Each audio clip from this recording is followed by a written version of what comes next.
If you're after the ideal SSD solution for your desktop computer, then Sabrent have you covered once again. Couple the super fast Rocket 4 Plus series of NVMe SSDs with the super beefy Rocket NVMe Heatsink, and we could have the ultimate winning combination.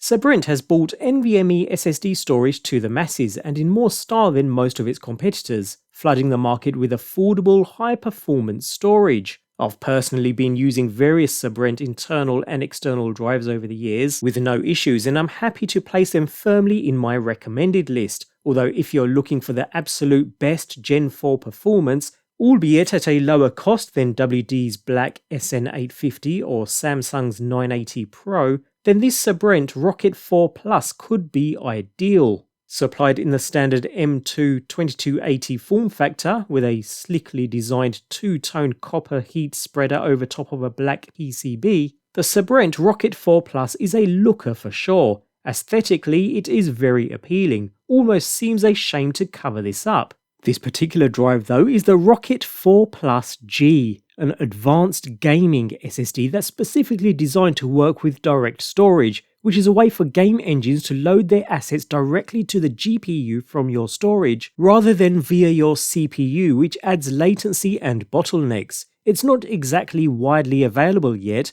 but it's expected to become pretty standard, so getting a drive like this that's specifically made to work well with it sounds like a great idea. With a Phison E18 controller, 2GB of SK Hynix DDR4, and 8 total 256GB chips of Micron 176-layer TLC NAND flash, it is rather similar to the standard Sabrent Rocket 4 Plus. In fact, the only major change is a direct storage optimized firmware on the G variant. All that super high-tech goodness on a small 80mm long gumstick style PCB.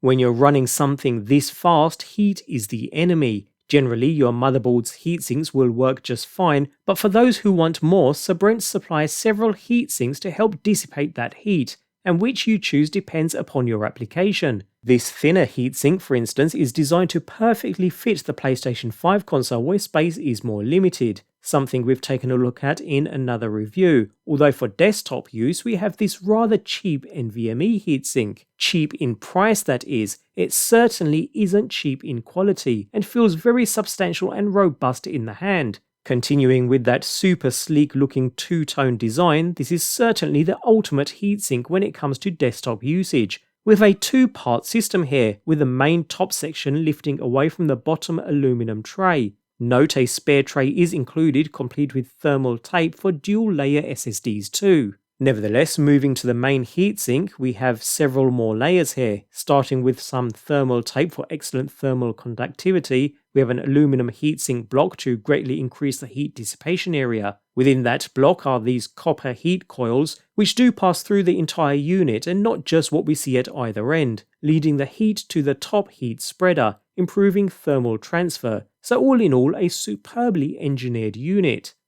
Installation is a simple affair too. Slide the SSD into the bottom tray, making sure the groove meant for the screw fits into the notch on the tray. After which the main heatsink can be push-fit into the top, remembering to remove any plastic from the thermal tape of course, sandwiching the SSD in between. Finally, install the 4 supplied screws to keep everything firmly secured together, 2 on either side. And with that, installation is complete. Now it's a matter of installing into your chosen desktop as normal, and using the extra long screw pre-installed on the opposite end to secure the drive to your mainboard. I'll be sure to test this in a future video, so stay tuned, although not only does this design allow quick and easy installation and removal of your SSD, we have a state-of-the-art heatsink utilizing thermal conductive aluminum and copper metal, greatly increasing the surface area for efficient cooling, which in turn avoids thermal throttling and maximizes the performance of your drive. Although we've yet to test speeds in a suitable desktop setup, I can't possibly see how you can get any better in terms of design. If you're after an SSD for your desktop, this combination is going to be seriously hard to beat.